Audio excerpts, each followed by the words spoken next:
Yeah, so this is just a video on how to grip short hair with curly extension. So from the beginning, I make sure I comb the hair out very well. I comb it out with a comb and then hair wax. I make sure I stretch it out with a comb.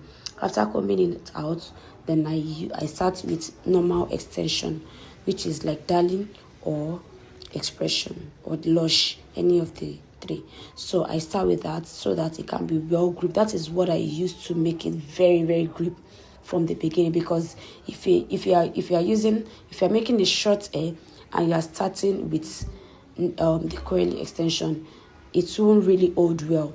So I start with normal extension, darling or expression. So I start with it. After taking it like twice or three times, then I proceed to the curly extension. Then I make sure that I grip it very well. The gripping must be very tight, must be like 100%. So after that, then you make sure that you tuck in the well very well.